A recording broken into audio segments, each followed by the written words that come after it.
Terima kasih Anda masih setia menyaksikan Bukan Perempuan Biasa on Net TV Sulsel, masih di Hotel Max One Makassar tentunya bersama Bunda Wiji yang punya bakat Masya Allah luar biasa sekali, banyak banget. Nah tadi konsultan bidang pendidikan non formal SDM ini udah masuk di kecantikan juga, bisa di bidang hantaran, pengantin, kemudian merangkai bunga, perangkai bunga, fashion, jangan jahit. salah, Masya ada Allah. juga otomotif. Otomotif juga. Aduh gimana Ada nih binaan ceritanya? saya. Ini ngobrol otomotif, ada binaan saya di daerah Enrekan itu. Itu juga begitu. Salah satu saya anggap anak saya. Sampai akhirnya membuat bengkel terus sekarang menjadi sebuah lembaga pendidikan. Itu ya begitu. Luar biasa nih Bunda ya. Ya kita kan hanya membantu membuat kurikulumnya, membuat bahan ajarnya, membuat modulnya, yang begitu-begitu. Kalau semacam kurikulum ini, apakah memang itu istilahnya sinkron dengan kurikulum dari pemerintah juga, atau ini sifatnya independen atau seperti apa Bunda yang Bunda buat ini? Oh ya, mengenai kurikulum tentunya kami mengambil dari SKKNI. Itulah yang kita kembangkan sesuai dengan kebutuhan. Jadi contoh misalnya kebutuhan dunia industri. Dunia industri maunya seperti ini kurikulumnya. Inilah yang kita kembangkan, kita sinkronkan. Jadi meet and match-nya di situ. Setelah kita diskusikan dengan instruktur dan pimpinan lembaga. Setelah itu ini yang terjadi. Oke, mereka setuju, sepakat. Nah, itulah yang akan dijadikan bahan ajar. Baik.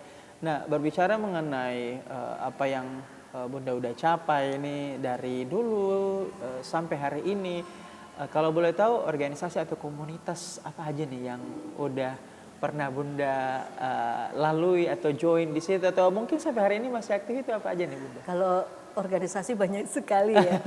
Boleh disebutin Sebutkan beberapa ya. aja? Yang pertama mengantarkan saya menjadi seorang mencintai organisasi itu justru saya dari pengurus Posyandu. Dari pengurus Posyandu, terus menjadi pengurus PKK, kemudian menjadi pengurus KNPI di kecamatan ya, BP KNPI waktu itu. Terus dari BP KNPI inilah akhirnya masuk menjadi pengurus FKPPI. Di FKPPI ini saya masuk ke cabang sampai ke PD. PD itu pengurus daerah istilahnya. PD 19 Sulawesi Selatan. Kemudian dari situ saya kenal dengan teman-teman di Golkar waktu itu. Akhirnya masuk Wirakarya. Oh, partai juga? Bukan.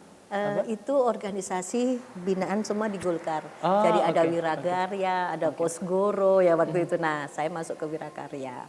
Nah, kemudian karena posisi saya adalah seorang sekretaris di sebuah perusahaan, masuklah di Ikatan Sekretaris. Ikatan Sekretaris mengantarkan lagi menjadi lembaga sertifikasi sekretaris. Masuk saya di LS Papsi. Dari LS Papsi masuk lagi saya menjadi seorang penguji untuk administrasi perkantoran. Nah, disitulah saya kenal dengan dunia kursus. Akhirnya saya masuk ke HIPKI. Nah, HIPKI ini saya 3 periode di HIPKI. Terus sekarang masuk ke periode yang berikutnya, ini sudah di tingkat DPD. Bahkan saya pernah menjadi pengurus DPP di HIPKI. Ya inilah akhirnya kenal dengan teman-teman kursus mulai di situ, dunia pendidikan.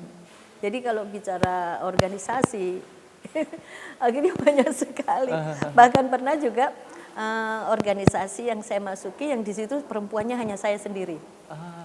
Oke. Apa? The one and only ya. Iya, itu Perbakin waktu itu ketuanya masih saya waktu kalau lihat di pengurusan itu hanya satu perempuan saya di Perbakin. Yang paling cantik ya benar. Ya. Sama di Pengda Lemkari. Pernah satu. Jadi karena saya membantu, bukan saya giatnya, tapi kebetulan direktur kami masuk di situ, saya membantu, akhirnya saya dimasukkan dalam sebuah kepengurusannya. Seperti itu. Nah, tadi saya sempat menangkap kalimat dari Bunda Wiji nih bahwa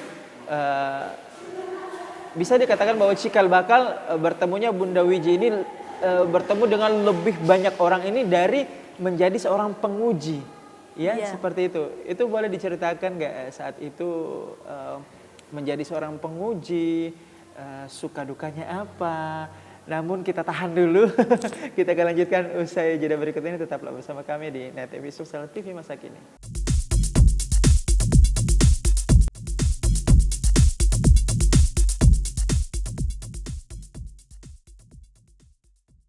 Alhamdulillah masih bersama kami di sini di Bukan Perempuan Biasa, langsung dari Hotel Max One.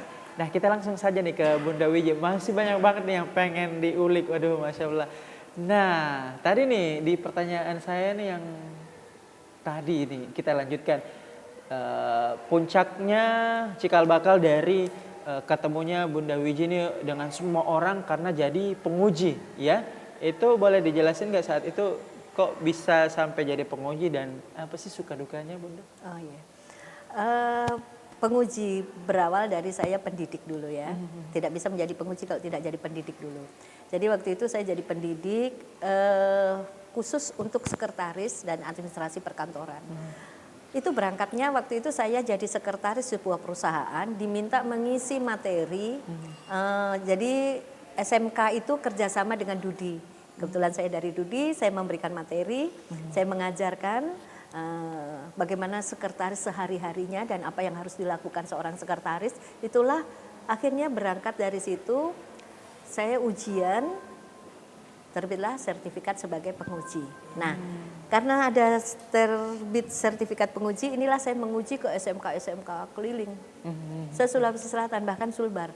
Bahkan pengalaman yang sangat saya mau meneteskan air mata, itu waktu saya menguji di daerah Mamasa.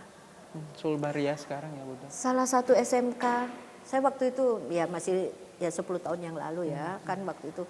Jadi saya menguji, ini adalah sebuah sekolah di mana akan melahirkan seorang sekretaris yang notabene SMK ini kursinya saja misalnya ini kayu, kalau kita berdiri di sana jatuh. Jadi harus berdiri sama-sama. Jadi waktu itu saya ada ya salah satu sekolah yang begitu nyanak. Biasa saya tanya, di mana tinggalnya? Ada yang di belakang gunung. Jadi dia itu jam 5 subuh sudah jalan untuk menuju sekolah. Perjuangannya ya, Bunda.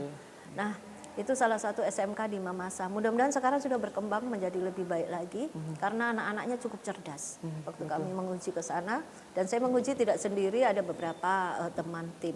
Jadi keliling sampai Palopo, Sidrap, Sengkang, keliling pokok sesuatu yang ada SMK jurusan administrasi perkantoran. Pasti ketemu dengan kami tim. Jadi saya dengan tim dari teman-teman Widya Loka keliling. Dan alhamdulillah itulah yang akhirnya membuat saya ketemu banyak generasi-generasi muda yang penerusnya untuk menjadi seorang sekretaris.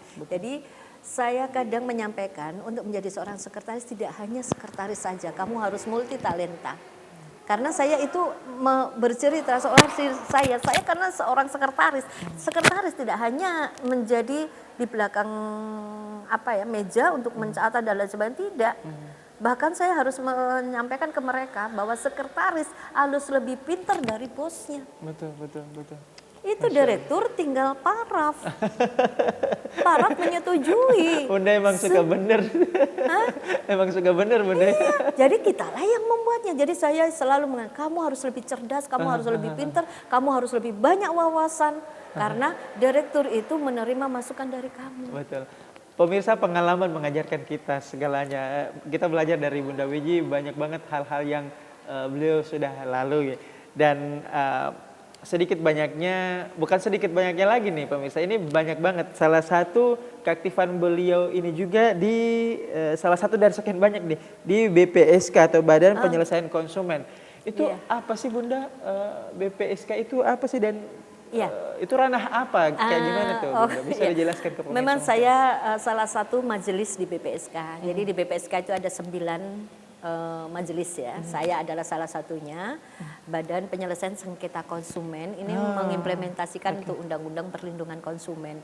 Nah, itulah yang membuat saya sebenarnya bagaimana masyarakat ini lebih cerdas. Jadi kalau kita membeli, misalnya ada beli 1 dapat 2, beli 2 dapat 3, beli 3 dapat 4, beli 4, itu kan bahasa promo. Betul. Tapi kita harus lebih cerdas. Saya selalu menyampaikan, jadi bagaimana menjadi seorang konsumen yang cerdas dan menjadi pengusaha yang bertanggung jawab.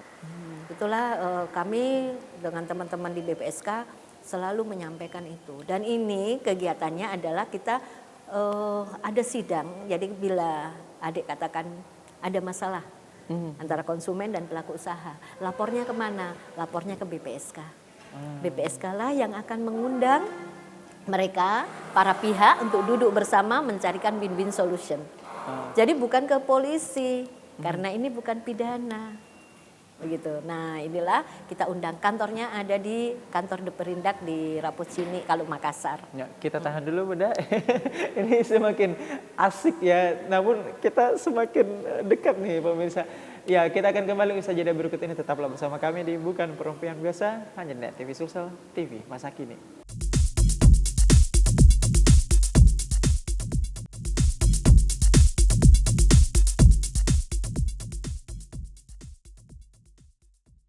Kita tiba di segmen kelima atau segmen terakhir pemirsa, ya sayang sekali. Tapi tidak apa-apa, kita maksimalkan saja pemirsa. Kita langsung ke Bunda Wiji. Nah, tadi boleh dilanjut mengenai apa sih hak-hak seperti apa yang perlu dibela di BPSK ini, Badan Penyelesaian Sengketa Konsumen, khususnya untuk konsumen ini. Seperti itu, boleh dijelaskan ya, secara singkat? Sebagai majelis kita tidak boleh berpihak, itu pertama ya, kita tidak berpihak bahwa memang kita membela di dalam perundang-undangan itu perlindungan konsumen. Jadi ada hak konsumen yang mereka harus paham. Nah, inilah masyarakat yang tidak terlalu paham. Itulah tugas kita, itu bagaimana mensosialisasikan hal ini. Itu sudah kami lakukan dengan teman-teman di perindustrian, itu untuk menyampaikan kepada masyarakat bahwa kalau melihat di toko-toko ada cepat hadiah, jangan cepat tergiur, Jadi harus dilihat dulu. Kadang contoh misalnya beli susu, beli 1 dapat 2, lihat dong kadaluarsanya. Nah, jadi itulah yang saya biasa lihat kadaluarsanya, teliti sebelum membeli. Seperti itu selalu harus ditahu. Sama dengan membeli motor, membeli mobil, kadang kan kita tanda tangan. Nah, tanda tangan, sebelum tanda tangan kita baca dulu baik-baik. Karena ada klausula yang tidak baku muncul di situ. Makanya ada tugas kami juga untuk meluruskan klausula baku. Oke, baik. Berarti saya bisa garis bawahi bahwa kesimpulan dari BPSK ini adalah bagaimana kemudian BPSK ini mengedukasi atau mendidik para konsumen agar bisa lebih smart dalam memilih produk-produk yang ingin dikonsumsi seperti itu, apapun jenis barang itu ya Bunda ya. Nah, kita beralih ke lebih personal nih Bunda. Gimana sih cara ngebagi waktunya untuk quality time bersama keluarga, sosial, dan untuk diri sendiri nih, me time gitu. Boleh di... Iya, kalau saya tidak terlalu saklek terhadap waktu.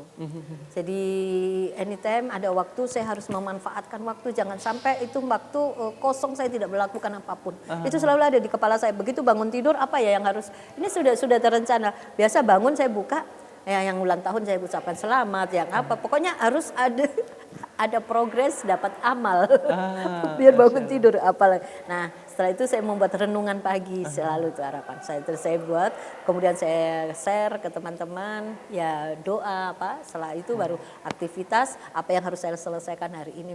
Nah, keluarga, alhamdulillah saya dengan anak saya 1 sangat enjoy. Suami saya juga mendukung semua kegiatan saya. Dia tidak saklek melarang-larang saya, justru dia mensupport. Jadi enak. Itulah hidup saya itu penuh berkah. Anak 1 tidak terlalu tidak terlalu rewel istilahnya. Betul. Suami juga nggak rewel. Masya Allah. Jadi enjoy saja, jadi enak. Jadi begini. Masya Allah, luar biasa sekali pesan-pesan Bunda Wiji kepada pemirsa yang ada di rumah. Terima kasih Bunda sudah hadir hari ini di program kami di Bukan Perempuan Biasa Net TV Sulsel. Terima kasih sekali lagi. Terima kasih juga. Itulah pemirsa tadi obrolan kita dengan Bunda Wiji Kartini. Beliau merupakan seorang konsultan pendidikan non formal SDM ya, womanpreneur, motivator, dan ibu rumah tangga dan sebagainya. Semoga hari ini obrolan kita dapat bermanfaat sebaik-baiknya untuk pemirsa di rumah khususnya perempuan. Akhir kata, saya Radia Sezari dan seluruh kerabat kerja Net TV Sulsel pamit undur diri. Assalamualaikum warahmatullahi wabarakatuh dan sampai jumpa dalam Bukan Perempuan Biasa selanjutnya.